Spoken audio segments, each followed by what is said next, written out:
The two leading MVP candidates face off tonight when the Bucks host the Rockets. Giannis has led the Bucks to the NBA's best record, while Harden is averaging about 36 points per game.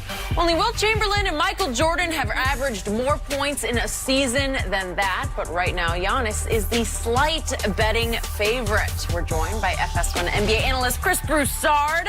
How you doing, Chris? I'm great. Do you agree Giannis should be the favorite right now?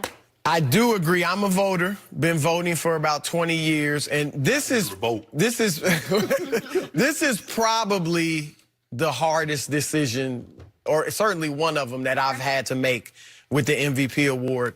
I tend to have four criteria: individual numbers, your team success, so wins, supporting cast, what kind of help you have, and then the historical significance. Like, for instance, when Nash, he was in the running for 3 straight, right? He won 2 straight. And I remember his agent called me trying to get me to vote for him for Thursday. I said, you know what? He's right there, but I can't put him there with Larry Bird and Magic. It was only a couple that have won 3 straight. I don't know if Wilt or Bill Russell was the other one. But I was like, I can't, the historical significance, and it was close enough where I didn't have to vote for him. So I take that in consideration. When I look at individual numbers, now obviously we got Harden's offensive numbers, but we got Giannis's too. Giannis, 27 points, 12.5 rebounds, almost 13, 6 assists. The only other player ever to do that was Oscar Robertson 61, once. 62. The time he averaged triple-double, that's it. So his numbers, while he's not averaging 36 points like Harden, his numbers are arguably just as significant historically. And then when I take into account the defense, Giannis is second in the league in defensive rating, first in the league in defensive win shares. Harden 68th in defensive rating, which I actually was surprised it was that high. I thought he'd be higher than that. Really? I think he's mean, made an effort. Yeah, he's gotten better, but he's still not much of a defender. And then 145th in win shares. So when I factor in the defense, I give Giannis the individual numbers. Then the team success, obviously, you got to go with Milwaukee. Best record in the league. Only team in the league that's top 5 in offense and defensive rating. Best road record in the league. Best point differential. I mean, everything. And they had a huge jump. They went from the 16th best record last year with essentially the same players to the first best record in the league. Then I got Giannis on that one. Supporting cast, obviously you can argue Chris Paul missed 20 games. Clint Capella missed 15. Eric Gordon missed 10. In and out the lineup still. But those 3, I mean, Giannis has Chris Middleton, who was an all-star, but he's not a perennial all-star. I don't think of him as, he's not a star. So I think that's kind of a wash. You know, because CP, when he's there, he's CP. You know, Clint Capella was playing at an all-star level. And then historical significance, you know, Harden, I'll give him that one because of the 650 games of 57 or more. What he's done, those moments have been incredible. But here's the final straw for me, at least right now. I reserve my right to change my mind, but right now I'm going with Giannis. Okay. Houston, people are giving Harden points for, oh, he saved the Rockets. That's going to be your argument, I know. They were falling apart. They were 4-7, then 11-14, then 13-14 when he took off with the 30-point streak. Is it Giannis? Should we punish Giannis because he never let his team fall into a hole? It's the MVP for the entire regular season. Giannis and the Bucks have been great the entire 5-6 months. Houston was bad for 2 months. Harden was playing all those games. Harden was there. Chris Paul was there. Clint Capella was there. Chris Paul got hurt before the All-Star game. Yeah, but that's what I'm saying. But 13-14 is way before the All-Star game. Chris Paul was there for when they were struggling for the first few months of the season. Why were they struggling for 2 months? I'm not going to reward him because you have carried your team for 3 of the 5 months when Giannis has carried his for 5 of the 5 months. Well, you'd make I mean, I like that argument. No, you didn't. No. Because you know, as soon as Harden dropped that 61 on San Antonio, I started tweeting. And we started texting back and forth. I got James Harden. Because let's just go back to historic streaks, Wilt notwithstanding. When Michael Jordan averaged 37 in the season, he averaged 5.2 rebounds, 4.6 assists. 4 assists better. That's what Harden is. He's 2 rebounds clear. Same with Kobe, 35, 5, and 4. He's clear. What he's doing, now, if Middleton had missed 20 games and Brogdon had missed 17 games and the next bet, Brook Lopez had missed another 12 games, okay, and then Giannis got these same numbers, and they still number one. Brogdon's going to miss that many games by the end of the year. Yeah. No, I need that early. Because Chris Paul's here now. Chris Paul ain't hurt now. Capella's not hurt now. I need him to miss those things early. Early in the year. You know what I'm talking about? When you try to build that thing, get that thing together, you ain't going to get no coach. Budenholzer probably going to be coach of the year, but we ain't going to talk about that just yet.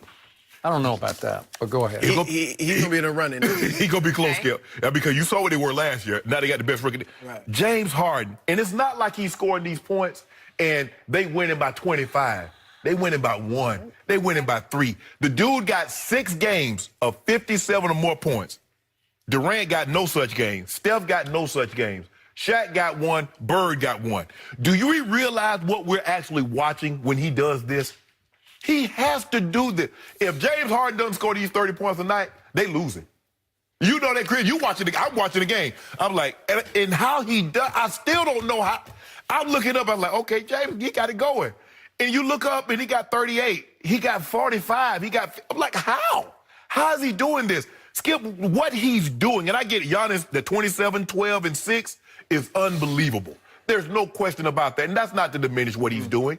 But when you talk about, and this 8, Michael Jordan had the biggest discrepancy as far as points to the next closest at 8.1. Right now, James Harden is 8.2 over Paul George. Skip, for me, and I wasn't the biggest James Harden fan, but Beard in his bag right now. It's hard for me to believe that someone else, after this season, that someone else could be the MVP from what I've seen. I agree with Miami Vice. Wow. Okay. I do like that. I like that Vice look. Yeah, okay. Yeah. Don't get any ideas. I'm sorry, Mr. Broussard, but I do have to agree with Shannon on this. And maybe I got too caught up in what I watched last Friday night, but I watched every dribble of my Spurs at James Harden, and I just never seen anything like it. You can say it's just one game, but he's been doing this the whole year. Yes. He's operating on an offensive level I've just never seen before this side of Wilt Chamberlain or Michael Jordan, but Michael would get him so differently. Michael got him so easily. He was just unstoppable anywhere he wanted to go. He went wherever he wanted to go in the lane, on the baseline. He just got him. And this guy is doing it from places we've never seen before. Where these are the Spurs. They play really good defense this year.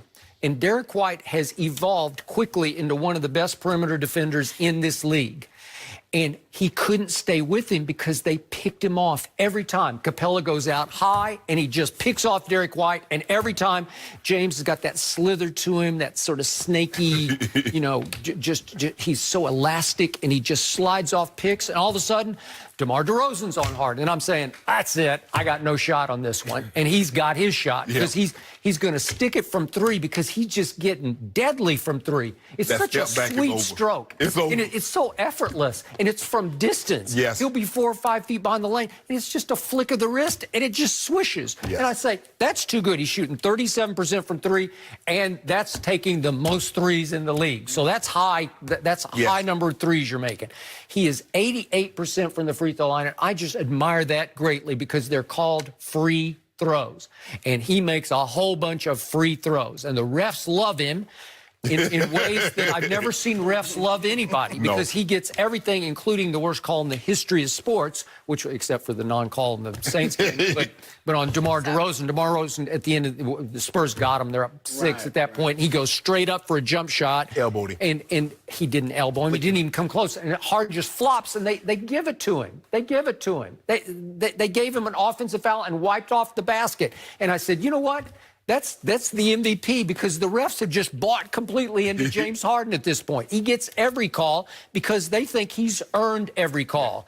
And the display of of getting to the basket. I've just never seen such slither to the basket, where it's just, he looks like he's in slow motion, like effortless, snaking through the lane. All of a sudden, he's up and he's free at the rim. And he doesn't dunk it, he just lays it in. And now he got that floater. Now he got the floater. It's over. Yeah. And now the floater has increased almost to the free throw line, where if he just gets a step at the free throw line, he just launches it, and it swishes. He is a wizard with the basketball in his hand. So I'm sorry, I got Giannis. And if you want new versus same old, you got to go Giannis. Yeah. He's the new flavor, right? I got that. I agree with everything you said. Like I said, my vote will be due in April, so I'm not, I'm reserving right. And if Harden wins it, I'm not going to be You're not going to protest No, because it could be either or. But when I look at, like, Harden has the spectacular moments. That's what he's got. Yeah. The 60-point games, the 57-point games, the streak. But when you look at the steadiness of it, I mean, I think Giannis, he doesn't have those moments. It's as simple as that. We talked about that with the Heisman Trophy. Who has those moments? He doesn't. But what about the other end of the floor, too? When LeBron won a lot of his MVPs, some of it was he was a tremendous defender, too. James is averaging 2 steals a game. So he's bird-like and just disrupting. Yep. He's got long arms and great hands and vision and anticipation. He just getting his hands on the basketball on defense. I'm not saying he's a great on-ball defender. No. He's become a better defender. But, steals aren't really a sign of great defense. They can be. But I'll take that over no defense. Yeah, no, it's not like a few years ago. Anymore. It's not, exactly. But Giannis is arguably the best. He could be Defensive Player of the Year. They got the best defense in the league. He's the anchor. I just think we're taking it for granted. But look, it is close. But I'd give it to Giannis. If James Harden only played 3 quarters and didn't play at all in the 4th quarter, he'd be the 2nd leading scorer in the NBA. But it's more than just scoring. His usage rate is through the roof. What about them assists? That's part of the usage rate being through the roof. Yeah, he gets to make every play. And I'm not taking anything away from him. But I'm just saying that D'Antoni, we brought up Budenholzer. Skip, if you put some other people in this offense with D'Antoni. No, you're right.